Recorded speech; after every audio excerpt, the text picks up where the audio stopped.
समाज में स्त्री शिक्षित होनी चाहिए और जागरूक होनी चाहिए।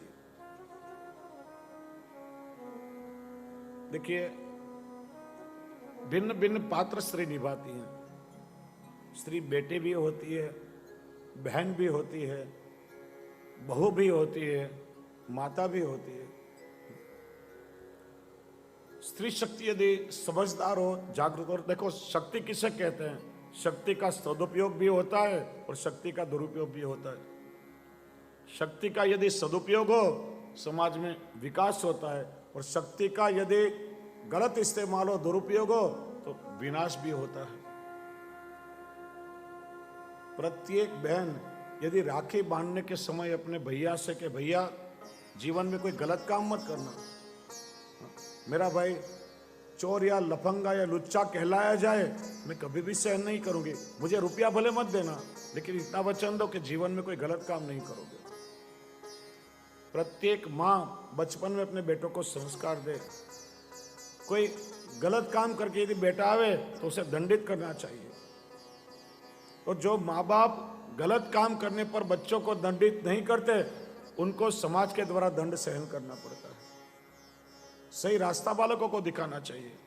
और प्रत्येक पत्नी यदि अपने पति से कहे कि घर में मौज शौक के 2-4 साधन कम होंगे तो मैं चला लूंगी, लेकिन कोई गलत तरीके से रुपया घर में आएगा तो मैं सहन नहीं करूंगी, मैं किसी चोर लफंगे की पत्नी कहलाऊं, ये मुझसे सहन नहीं होगा, तो कोई मर्द की ताकत नहीं है कोई गलत काम कर सके। स्त्री शक्ति है, जागरूक होनी चाहिए। और भगवान ने स्त्री शक्ति का सम्मान किया है। प्रभु चाहते तो 16,000 कन्याओं को दासी बनाकर रख सकते थे, लेकिन प्रभु ने 16,000 कन्याओं को द्वारका पहुंचा करके एक ही समय में, एक ही मुहूर्त में 16,000 स्वरूप धारण करके और उन कन्याओं से विवाह किया है। अब देखो, एक दिन में कितनी विवाह सकते हैं हिमांशु भाई? एक दिन में ज्यादा से ज्यादा एक विवाह कर सकते हैं। अभी एक दिन में भगवान एक विवाह करें तो 16,000 कन्याओं के साथ विवाह करने में कितने साल लगेंगे? 54 वर्ष। अब सोचो, पहली कन्या यदि 20 वर्ष की हो तो 16,000वीं कन्या के साथ प्रभु विवाह करे तो वो 74 साल की हो जाएगी। हाँ, પછી પત્રિકામાં શું લખાય? કન્યા લખાય કે બા લખાય? શું લખાય?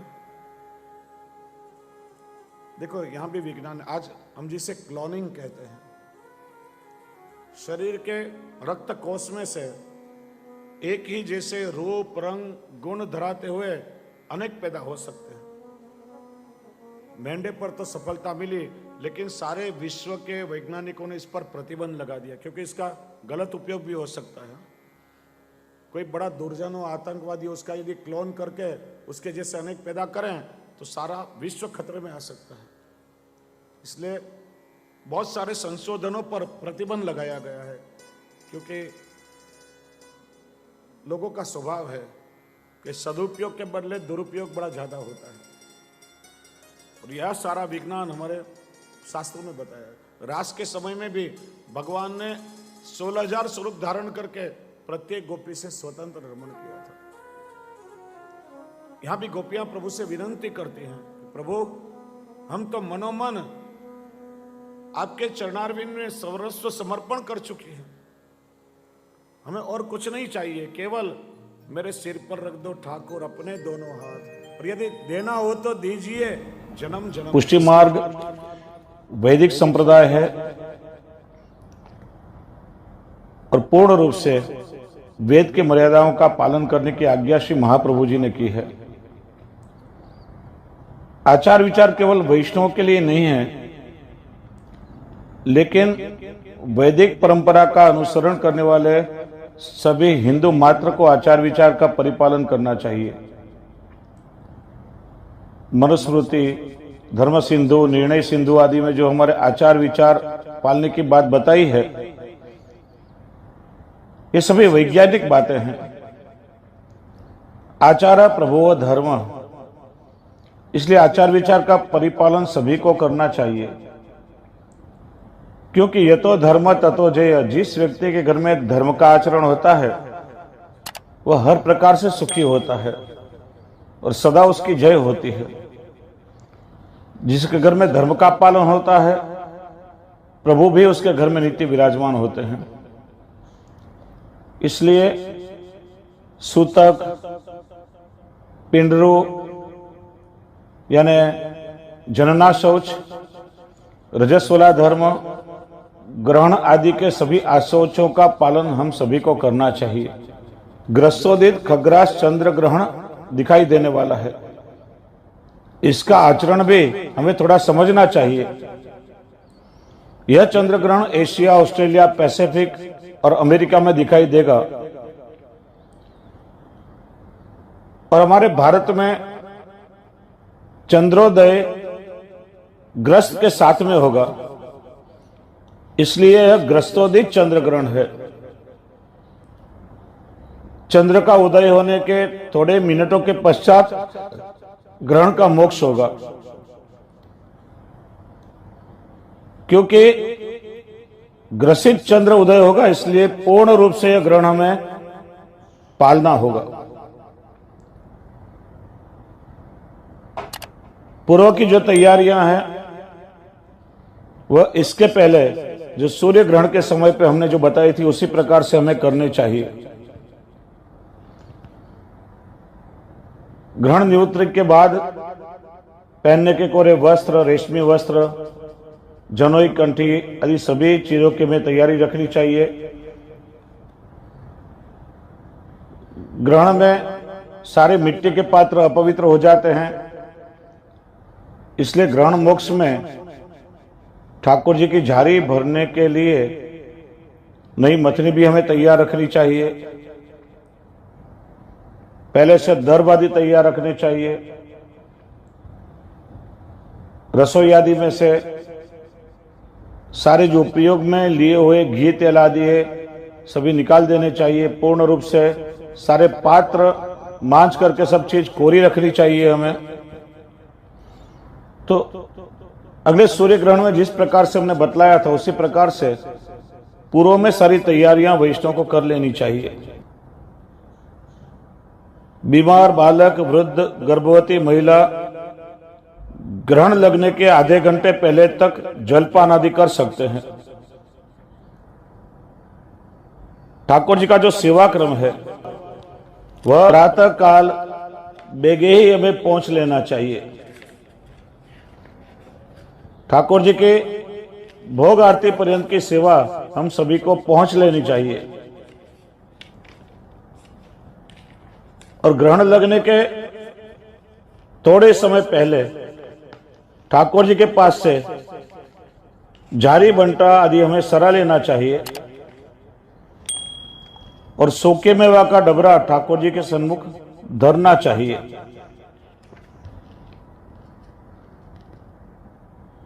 और इसके पहले 2:15 तक सारी सेवा का क्रम यदि हम लोग पहुंच लेते हैं, रसोई बालभोग सारे स्थल और सारे पात्र शुद्ध करके हमें पधरा देने चाहिए और सर्वत्र दर्भ रख देने चाहिए। ग्रहण लगने के 5-1 मिनट के पहले झारी, बीड़ा, सूखा मेवा के पात्र आदि रेशमी वस्त्र से हमें उठा लेने चाहिए। नाथ द्वारा के समय अनुसार ग्रहण का स्पर्श होगा। हालांकि जो स्थान है सभी में चंद्रोदय का समय भी अलग अलग है, इसलिए अपने अपने देश काल के अनुसार पंचांग सभी को देख लेने चाहिए। और वास्तव में देखो तो मत मतांतर हमेशा होते ही रहते हैं। कई विधान शास्त्र के बताए गए हैं, अलग अलग अवस्थाओं में अलग अलग देश काल परिस्थिति के अनुसार मत मतांतर होते ही रहते हैं। और ऐसे संजोग में सभी को आवश्यक है कि मैं नाथ द्वारा की टिप्पणी को मानना चाहिए और या तो अपने अपने गुरु घर में वैष्णव को पूछ लेना चाहिए और अपने गुरुदेव की आज्ञा के अनुसार, गुरुदेव के मत के अनुसार हमें सारे आशौच का पालन करना चाहिए। तो नाथ द्वारा की टिप्पणी अनुसार ग्रहण का स्पर्श मध्याह्न 2:39 पर होगा। ग्रहण का मध्य 4:30 पर होगा। तो मध्य के समय मूंग और भात की जो खिचड़ी होती है कच्ची, उसका डबरा और कांसे के पात्र में घृत भर करके ठाकुर जी के सन्मुख दान का संकल्प करना चाहिए। प्रत्यक्ष या निष्क्रिय गोदान का संकल्प भी किया जाता है। तो 5 मिनट ठहर करके हमें स्नानादि करके शुद्ध होकर के जनोई कंठी बदल के नवीन पात्र में जल आदि भर के नवीन जल से ठाकुर जी की जारी भरनी है। उसके बाद रेशमी वस्त्र से ठाकुर जी को स्नान चौकी पर पधरा करके ठाकुर जी को स्नान कराना है।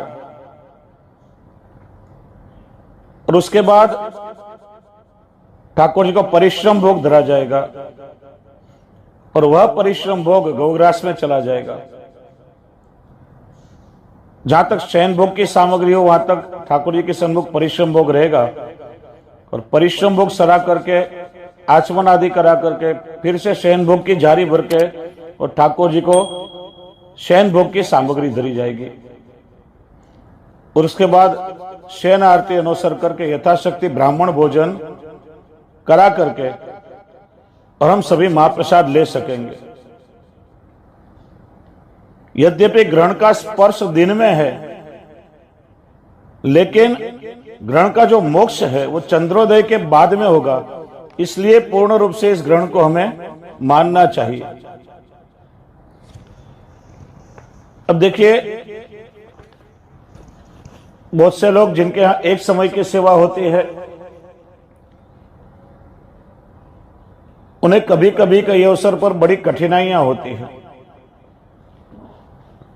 जैसे दशहरा के दिन जवारा सायंकाल भोग में धरा जाता है। कई बार सायंकाल में भद्रा होते हैं तो पवित्रा सुबह श्रृंगार या ग्वाल में धराया जाता है। राखी के उत्सव में भी सायंकाल भद्रा होते हैं तो प्रातः काल ग्वाल या श्रृंगार में ठाकुर जी को राखी धराई जाती है। और ऐसे ग्रहण आदि अवसर पर लोगों को बड़ी द्विधा होती है कि हमारे यहाँ एक समय की सेवा है तो हमें क्या करना चाहिए। तो वैष्णव को ध्यान रखना चाहिए कि ऐसे अवस्था में ठाकुर जी को उस दिन अनवसर में पधरा करके रखना चाहिए, क्योंकि ठाकुर जी को जवारा तो सायंकाल ही धरा जाएगा। सुबह भद्रा होगी तो ठाकुर जी को पवित्रा या राखी शाम को ही धराई जाएगी। तो इसी अवस्था में ठाकुर जी को उस दिन अनवसर में पधराना चाहिए और सेवा का क्रम पहुंच करके उत्सव भोग धर के ठाकुर जी को पोढ़ाना चाहिए। इसी तरह से ग्रहण में ठाकुर जी कभी पोढ़े नहीं रहते हैं और नई ठाकुर जी को किसी भी प्रकार का भोग ग्रहण में आता है, क्योंकि हमारे यहाँ बाल भाव का प्रकार है।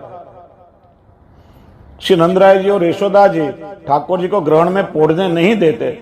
वैसे तो प्रभु सर्वसमर्थ है, प्रभु को कोई भी आशौच नहीं लगता, लेकिन बाल भाव की सेवा है, इसलिए विचार हमें करना चाहिए। और सभी लोग समझे, इसलिए कहता हूं कि ग्रहण में अमुक वस्तुओं को करना वर्जित बताया है और उसके दोष भी बताए हैं। ग्रहण काले शयने कृते रोगः मूत्र दारिद्र्यम पुरीशे कृमि मैथुने ग्राम शुकर अभ्यंगे कुष्ठी और भोजने नरकः। अर्थात ग्रहण में निद्रा करने से शरीर में रोग होता है। ग्रहण में मूत्र विसर्जन करने से दरिद्रता आती है। ग्रहण में मल विसर्जन करने से कृमि अर्थात कीड़े की योनि में जन्म मिलता है। ग्रहण में मैथुन करने से ग्राम्य शुकर का जन्म मिलता है। और ग्रहण के समय में शरीर पर उपटन आदि लगाने से कुष्ठ यानी कोढ़ होता है और ग्रहण के समय में भोजन करने से नरक की प्राप्ति होती है, ये शास्त्र का विधान है। ये सभी लोगों के लिए है, लेकिन प्रभु स्वयं धर्मी स्वरूप है, इसलिए स्वयं भी धर्म का आचरण करते हैं। इसलिए ग्रहण में ठाकुर जी को पोढ़ाने का दुराग्रह वैष्णव को नहीं रखना चाहिए। ठाकुर जी को अनुसर में पधराया जाता है और ग्रहण लगने से पूर्व सब झारी बंटा आदि पूरा सरा लिया जाता है और ग्रहण के समय में ठाकुर जी को दर्शन खोल के और प्रभु के सन्मुख मान के पद गाए जाते हैं। और वैष्णव को ग्रहण के समय में जप पाठ करना चाहिए। पुरुषोत्तम सहस्रनाम का पाठ होता है, नारायण कवच का पाठ होता है, निरंतर वैष्णव अष्टाक्षर महामंत्र का जप भी कर सकते हैं। ग्रहण के समय में गौमुखी का उपयोग नहीं होता है, इसलिए केवल माला या तो करमाला के द्वारा हम अष्टाक्षर का जप कर सकते हैं, अथवा तो गोपाल मंत्र, ऋषि मंत्र आदि कोई भी मंत्र से यदि आप दीक्षित हो तो उस दीक्षा मंत्र का भी जप करना बड़ा उत्तम होता है, क्योंकि शास्त्र का विधान है कि ग्रहण के समय में जो जप हम करते हैं उसका अनेक गुना फल हमें प्राप्त होता है। इसलिए ग्रहण के समय में यहां वहां घूमना डोलना नहीं चाहिए, ग्रहण को देखना भी नहीं चाहिए अपनी आंखों से। वैज्ञानिक लोग ग्रहण को जो देखते हैं तो वेल्डिंग के लिए जो कांच का इस्तेमाल होता है वह घना काले रंग का कांच बीच में रख करके वैज्ञानिक ग्रहण को देखते हैं, क्योंकि सीधे सीधा ग्रहण को देखने से हमारे आंख का जो रेटिना होता है उसमें नुकसान होता है। आप गूगल में सर्च कर सकते हैं, क्योंकि ग्रहण के समय में जब सूर्य चंद्र की युति पृथ्वी से होती है उस समय अनेक प्रकार के रोग के विषाणु अंतरिक्ष में से पृथ्वी की कक्षा में प्रवेश करते हैं और ऐसे समय में बड़ी हानि होती है। अनेक प्रकार के रोग के विषाणु प्रवेश करने से अनेक प्रकार के रोग भी पनपते हैं और शरीर को नुकसान होता है। इसलिए ग्रहण में यहां वहां डोलना नहीं चाहिए, ग्रहण को देखना नहीं चाहिए। विशेष करके गर्भवती स्त्रियों को ग्रहण में बाहर घूमना नहीं चाहिए। तो इस समय में विशेष रूप से प्रभु के सन्मुख बैठ करके, आप हवेली में भी ठाकुर जी के सन्मुख जब ग्रहण के दर्शन खोलते हैं प्रभु के सन्मुख बैठ करके भी जप पाठ कर सकते हैं, तो यह बड़ा ही उत्तम है। तो इस प्रकार से ग्रहण का आशोच आप सभी पालें।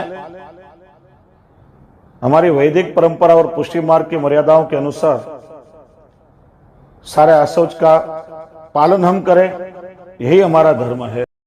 श्री प्रभु ने प्यारा श्री यमुनाजीना लाडीला एवा रसिक सत्संगी वैष्णवोने जे श्रीना आ वचनामृत गम्या होय तो आ विडियोने लाइक करजो, शेर करजो अने कमेंट बॉक्स में जय श्री कृष्ण जरूर लखजो अने अमारी चेनल श्री वल्लभ सत्संग ने सब्सक्राइब करवानुं भूलशो नहीं। सर्वे वाहला वैष्णवोने भावथी जय श्री कृष्ण।